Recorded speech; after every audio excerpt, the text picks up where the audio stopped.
Hi. We're in Christianity and the Social Crisis, Walter Rauschenbusch, page 14. Rauschenbusch is talking about the role of the prophets in awakening the social conscience of Israel and then the church and then the world. He says the ownership of the land is the fundamental economic fact in all communities. Unequal distribution of the land and an hereditary aristocracy have always been inseparable facts. Approximately equal distribution of the land is the necessary basis for political and social democracy. Like all primitive peoples, Israel set out with a large measure of communism in land. It was used in severalty, but owned by the clan. At the conquest, it was distributed to the tribes, and there were ancient customs to prevent its alienation from the tribe. The principle was recognized that every family should have a freehold in land. In this absence of social caste and this fair distribution of the means of production, the early times of Israel were much like the early times in our own country. America too set out with an absence of hereditary aristocracy and with a fair distribution of the land among the farming population. Both the Jewish and the American people were thereby equipped with a kind of ingrained constitutional taste for democracy, which dies hard. In time, Israel drifted away from this primitive fairness and simplicity, just as we are drifting away from it. A new civilization arose based on commerce and mobile wealth. Capital controlled the food supply. Great landed estates displaced the peasantry.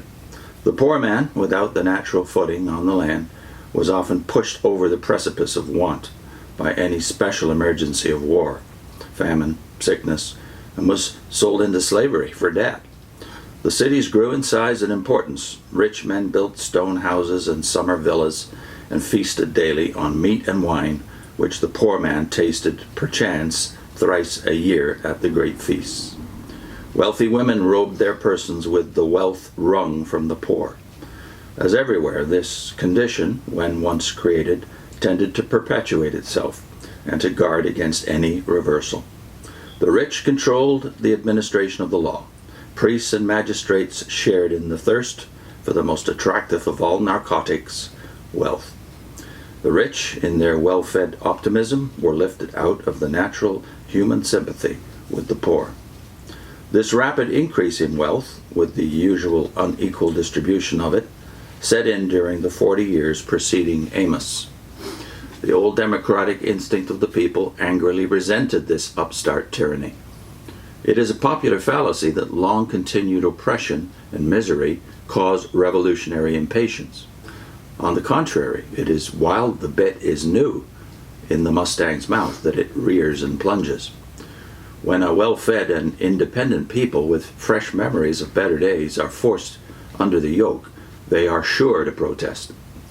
To the fellahin of Egypt, poverty and exploitation seem as inevitable as the fall of night and the coming of death. In the United States, the reaction against injustice is setting in swiftly and unanimously. Keep in mind this is 1907. Though our working people are still in a condition that would seem paradise to the poor of other nations. So it was in Israel, and in that deeply religious age the protest was made in the name of God and by his spokesmen, the prophets. Amos, the first of the great social prophets, was a herdsman of Tekoa. He uttered the message of God, but he also expressed the feelings of the agrarian class to which he belonged. Abraham Lincoln, in the contest against the slave-holding power, Henry George and Father McGlynn, in their protest against the alienation of the land, revived the earlier democracy of the Declaration of Independence and taught once more that all men are created free and equal and are endowed with the inalienable right to life, liberty, and the pursuit of happiness. Similarly, the championship of the poor by the prophets was not due to the inflow of novel social ideals, but to the survival of nobler conceptions to which they clung in the face of the distorted social conditions created by the new commercialism. They were the voice of an untainted popular conscience made bold by religious faith. We have an excellent illustration of this in the story of Ahab and Naboth's vineyard. Ahab knew the tenacity with which the Israelite clung to his freehold and the sanctity which attached to the ancestral inheritance. And hence, when Naboth refused to sell, the king could only fume helplessly at the failure of his pretty plans for a private park. His wife was from Tyre, where royal power was older and accustomed to move roughshod over the fancied rights of the common herd. She sneered at his feeble grip and gave him a lesson in handling the judiciary. But the judicial murder of Naboth brought Elijah out to face the king, a grim incarnation of justice and of the divine rights of the people. Ahab had collided with the primitive land system of Israel and the prophetic sense of justice, and it cost his dynasty the throne and Jezebel her life.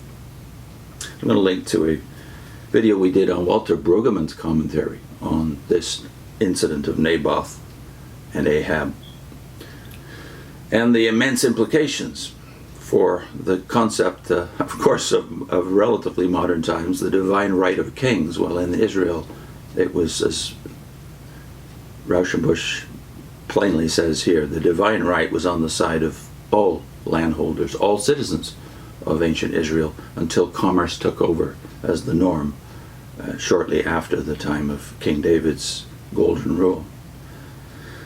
So I'll put that on your screen. Brueggemann on Naboth and Ahab.